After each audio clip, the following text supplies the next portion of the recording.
Ave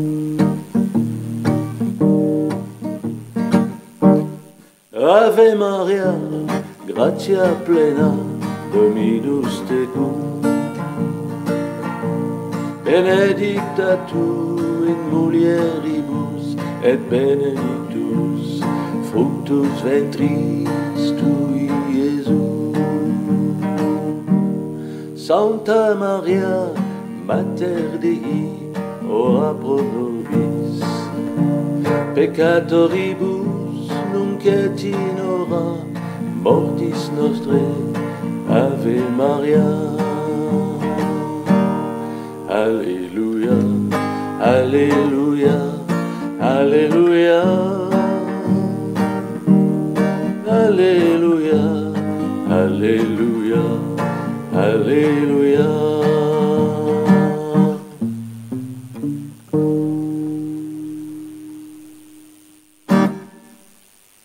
Bonne journée.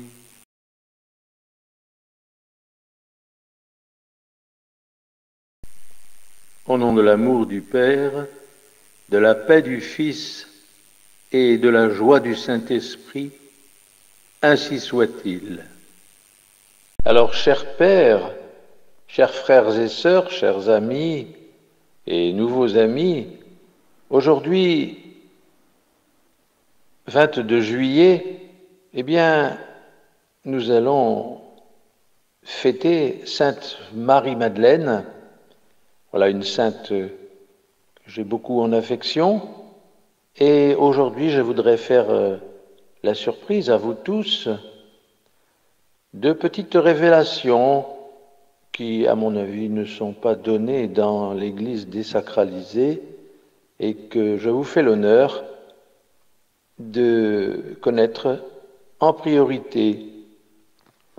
Alors, pour ce faire, eh bien, j'ai eu recours, bien sûr, à, on va dire, quelques livres, quelques très bons livres, et dont un livre de Philippe Devoucoux Dubuisson, qui a eu l'audace de converser avec notre chère Sainte Marie-Madeleine.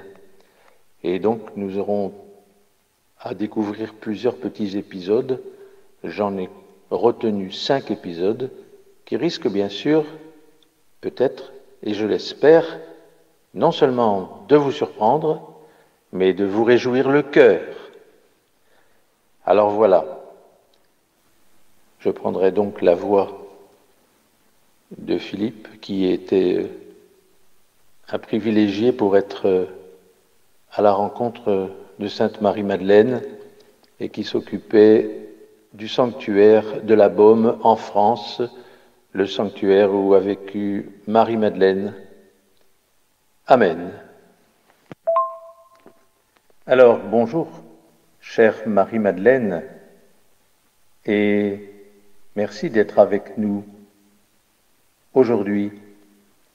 Pourriez-vous nous dire à tous, quand avez-vous rencontré Jésus pour la première fois? C'était au bord du Jourdain, à l'époque où Jean prêchait la conversion des cœurs et des esprits devant la venue imminente du Messie d'Israël. Il prêchait le repentir et invitait tous ses auditeurs à recevoir de sa main un baptême d'eau et de purification. Sa renommée de sainteté était grande dans tout le peuple d'Israël. Les foules, le reconnaissant comme prophète du Dieu Tout-Puissant, venaient à lui pour l'entendre et se faire baptiser. À cette époque, j'habitais à Magdala, où je vivais dans un grand train de vie. Je recevais beaucoup et je sortais également. J'aimais les belles robes, les parfums. J'aimais surtout la fréquentation des hommes beaux, intelligents, enthousiastes et dynamiques. Ce commerce agréable et raffiné, je le trouvais surtout dans la grande ville voisine, Tibériade. Là se trouvait, en effet, comme nous en avons déjà parlé, le palais du roi Hérode Antipas, chez qui j'avais toutes mes entrées et où je connaissais à peu près tout le monde. Il s'agissait d'une haute société où la culture grecque et païenne l'emportait sur l'esprit, jugé mesquin et confiné, des scribes et des pharisiens. Alors que j'étais adulée à la cour d'Hérode, les chefs et les docteurs juifs ne pouvaient pas me sentir. Je leur faisais horreur par mon comportement de femme libre et indépendante. Pour cela, nous l'avons également vu, ils m'avaient excommuniée. À la cour d'Hérode, je ne peux pas dire que j'y trouvais tout mon bonheur, car il y avait aussi des imbéciles, des ambitieux et des fats. Beaucoup de ces soirées mondaines auxquelles je participais étaient bien creuses et artificielles. Mais, à certaines occasions, on y rencontrait quelques personnes agréables et intéressantes, surtout des Grecs, des officiers romains et quelques juifs de grande famille, pas trop à cheval sur les principes. À Tibériade, je me suis donc fait quelques très bons amis. Parmi les femmes, il faut citer en particulier Jeanne, femme de Chouza, un ministre d'Hérode, et Suzanne. Toutes les deux, par la suite, deviendront avec moi des accompagnatrices de Jésus.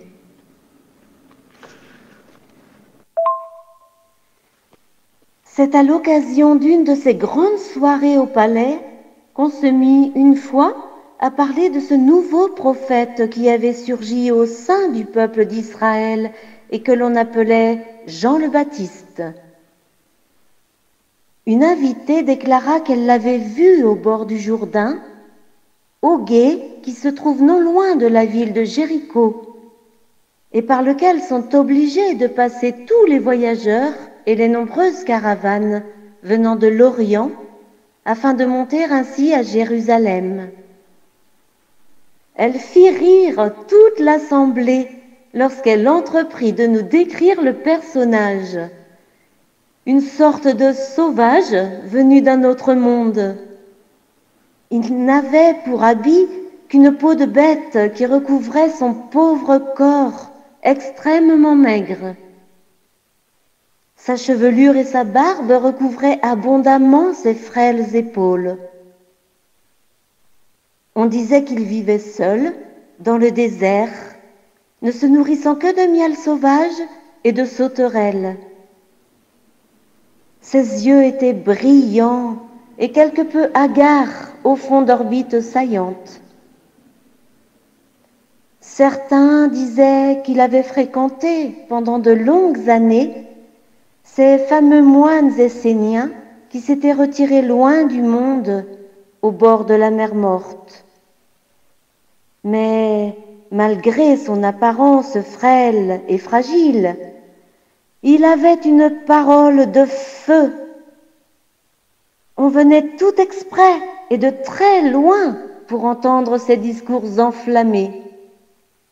Il annonçait la fin des temps et la venue du Messie de Dieu. Il fallait se convertir et changer sa vie, qui que l'on soit, homme ou femme, juif ou grec, prêtre ou laïc, croyant ou incroyant, savant ou ignorant. Le monde qui se pressait autour de lui était subjugué par sa parole, et presque tous se faisaient baptiser par lui dans le Jourdain. Bien sûr, les grands prêtres de Jérusalem, les docteurs de la loi et les scribes, inquiets de tout ce remue-ménage, avaient envoyé une délégation pour l'observer et l'interroger sur ce qu'il était, et surtout pour savoir par quelle autorité il disait et faisait tout cela. Alors, comme s'ils voyaient toute la perversité au fond de leur cœur, Jean-Baptiste les admonestait avec la plus grande rigueur, les traitant de sépulcres blanchis, d'engeance de vipères et de bien d'autres choses encore. Néanmoins, il les invitait eux aussi à la conversion et au baptême, comme tous les autres. Mais ils ne voulaient pas. Leur cœur restait dur comme la pierre, et ils s'en retournaient à Jérusalem, rigides, fiers et méprisants. Mais alors, chère Marie-Madeleine, pouvez-vous nous raconter comment s'est passée cette première rencontre avec Jésus? Dans quelles circonstances vous êtes-vous rendu auprès de Jean, au bord du Jourdain, où vous deviez pour la première fois rencontrer donc notre Seigneur? Oh, c'est bien simple. La grande fête de la Pâque approchait. Et bien que nous ne soyons pas de gros pratiquants, comme vous le dites aujourd'hui, nous avions décidé, avec quelques amis, de nous rendre à Jérusalem pour ces célébrations. C'était l'occasion pour moi d'aller quelques jours chez Lazare, mon frère bien-aimé, qui résidait à Béthanie, village souriant, pas loin de la capitale. Notre sœur Marthe allait aussi nous y rejoindre. Très pieuse et très observante, elle n'aurait jamais manqué, pour rien au monde, la célébration de la Pâque à Jérusalem. C'était donc elle qui était chargée d'amener de son village l'agneau que nous allions porter au temple pour être sacrifié et que nous allions manger ensuite en famille à Béthanie. À l'occasion de cette grande fête, il y avait une foule immense rassemblée à Jérusalem. Pour cette circonstance, les Juifs venaient de tout le bassin méditerranéen et de très loin. J'aimais bien me retrouver pour quelque temps dans cette ambiance cosmopolite où l'on entendait parler toutes les langues et où l'on voyait de magnifiques costumes chatoyants, spécifiques à chaque nation. On y rencontrait toujours de vieilles connaissances, et tous les soirs, on se retrouvait nombreux et heureux autour de la table familiale. En ville, où l'on se pressait déjà les uns contre les autres dans les vieilles ruelles commerçantes, l'atmosphère était encore alourdie par cette multitude d'agneaux bêlants et gambadant. Les familles les conduisaient au temple pour y être sacrifiées.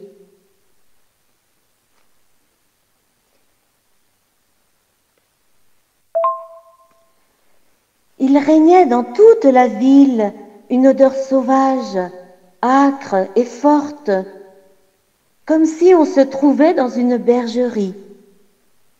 Les multitudes d'enfants qui étaient venus avec leurs parents étaient évidemment heureux. Ils s'amusaient au milieu de ces pauvres agneaux et souvent leur faisaient les pires misères. Notre roi Hérode, lui aussi, venait pour les fêtes à Jérusalem, où il possédait un somptueux palais. Il y organisait toujours une grande soirée à laquelle j'étais invitée en compagnie de mon frère et de ma sœur. Alors donc, c'est en vous rendant à Jérusalem pour cette fête de Pâques que vous êtes passé par le Jourdain, où vous avez pu assister au baptême de Jean. et donc par la même occasion, voir la première fois celui qui allait devenir votre Rabouni. Oui, c'est cela. Comme on le faisait toujours, lorsque nous nous rendions à Jérusalem depuis Tibériade ou Magdala, nous avons emprunté la route qui longe la vallée du Jourdain. Nous ne pouvions alors manquer ce fameux gué où Jean-Baptiste s'était installé pour prêcher la conversion et baptiser avec l'eau de la purification, en vue du royaume messianique qu'il annonçait comme imminent. Quand nous sommes arrivés sur les lieux, il y avait une foule considérable, surtout des gens du peuple, mais aussi des marchands, des paysans, des artisans, beaucoup de malades et d'handicapés, et même des soldats romains. Certains étaient venus tout exprès de Jérusalem et des environs. D'autres n'étaient que de passage, se rendant à Jérusalem pour la Pâque, accompagnés de leur agneau rituel. Jean, revêtu de sa peau de bête, se tenait sur la berge et versait de l'eau qu'il puisait dans le Jourdain avec une sorte de coquille. Il la versait sur tous ceux et celles qui se présentaient à lui, après être entrés dans les eaux du fleuve jusqu'à mi-corps. C'était un très long défilé, silencieux et grave. L'on n'entendait que Jean murmurant quelques prières au moment où il versait l'eau sur la tête du pénitent. Soudain, le Baptiste s'arrêta et, fixant quelqu'un dans la foule, se mit à déclarer haut et fort: « Le voici, l'agneau de Dieu, celui qui enlève le péché du monde. C'est de lui que j'ai dit: il vient après moi un homme qui est passé devant moi, parce que avant moi, il était. » Tout le monde se tourna alors pour essayer de distinguer celui qu'il désignait ainsi. L'homme s'avança et s'approcha de Jean, qui l'embrassa simplement et affectueusement. Ils semblaient se connaître l'un et l'autre. J'appris plus tard qu'ils étaient cousins et du même âge. Mais pour l'instant, je fixais avec davantage d'attention l'homme qui se présentait et que Jean, manifestement, désignait à la foule comme étant le Messie d'Israël. L'homme était grand et beau, mais je fus surtout bouleversée par la beauté de son visage et de son regard. Jamais, parmi tous les hommes que j'avais pu rencontrer jusqu'alors, il ne m'avait été donné de contempler une telle beauté.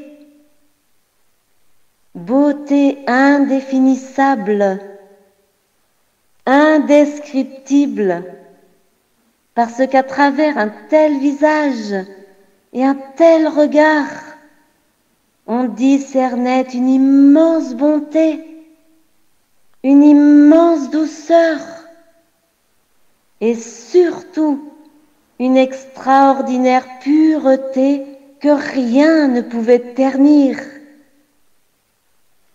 Oh, ce regard, miroir de l'âme, du cœur et de l'intelligence! J'aurais envie de vous dire que j'étais fascinée par le visage et le regard de cet homme qui allait devenir mon Rabouni.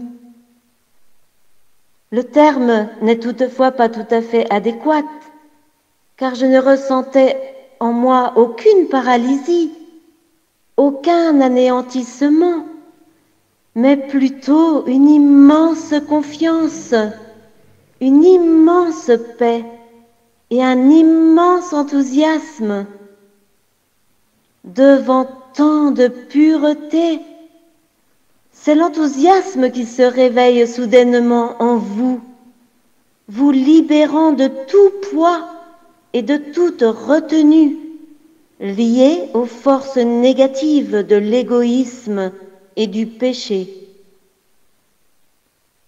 Pendant un court instant, j'ai cru que son regard croisait le mien et qu'il m'adressait un beau sourire. Je pense maintenant que ce ne fut qu'une élucubration de mon imagination toujours débridée. Il ne me connaissait pas encore et il n'avait pas de raison de me distinguer parmi tant d'autres. Mais qui sait? N'était-il pas le Fils de Dieu et ne voyait-il pas au-delà de ce que tout humain peut voir? Son attitude près du Baptiste était simple, presque timide. Entrant lui aussi dans l'eau du Jourdain, il demanda, comme tout le monde, à être baptisé par son cousin prophète. Mais Jean recula comme horrifié, lui disant « C'est moi qui ai besoin d'être baptisé par vous, et vous venez à moi ?» Et Jésus lui répondit « Laisse faire pour l'instant, c'est ainsi qu'il convient d'accomplir toute justice. » Alors Jean, soumis, baptisa Jésus. Au moment même où il versait l'eau sur la tête du Rabouni, une colombe vint voleter quelques instants au-dessus d'eux, et tout le monde entendit nettement une voix venue d'on ne sait où, qui déclarait «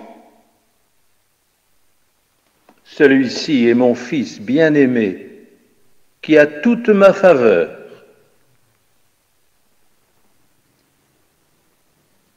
Les assistants furent interloqués pendant quelques instants, mais Jésus, ayant repris ses affaires, embrassa Jean, le quitta et se perdit dans la foule le plus simplement du monde. Finalement, tout cela s'était passé très vite, mais je sentais désormais que quelque chose de capital s'était gravé en moi et que je n'oublierais plus jamais cette scène, surtout le visage unique et merveilleux de cet homme. Je ressentais qu'un signe d'origine divine m'avait été adressé et que ma vie ne pourrait plus être comme auparavant. Qui était donc cet homme que le Baptiste venait de désigner comme étant le Messie d'Israël? Le rencontrerais-je à nouveau? Je ne pouvais le savoir. J'appris seulement qu'il était galiléen, comme moi à cette époque. Il vivait dans cette petite bourgade de la basse Galilée, appelée Nazareth, où il exerçait, paraît-il, le métier de charpentier. Je continuais alors ma route avec mes amis en direction de Jérusalem où les festivités pascales m'attendaient. Bizarrement, le cœur n'y était plus. Je ne pouvais m'empêcher de penser à cet homme et à cette scène du baptême à laquelle je venais d'assister. Mon cœur s'était comme installé dans l'attente de quelque chose d'important pour moi. Quoi? Je ne pouvais absolument pas encore le dire, il me fallait rester disponible. Merci Marie-Madeleine d'avoir révélé ce premier instant, cette première rencontre avec Jésus à nos chers pères, frères et sœurs de la Croix glorieuse. Amen. Alors voilà, chers amis, frères et sœurs et pères de la Croix glorieuse, j'espère que vous êtes enchantés par ce récit de cet épisode. Et comme nous avons tous été touchés au cœur par cette lecture, eh bien, j'ai demandé à Marie-Madeleine si elle pouvait revenir demain, vous reparler encore pour vous raconter d'autres épisodes de sa vie, mais en vérité. Alors voilà, aujourd'hui, ma petite révélation, et nous allons faire la messe du 22 juillet. Amen.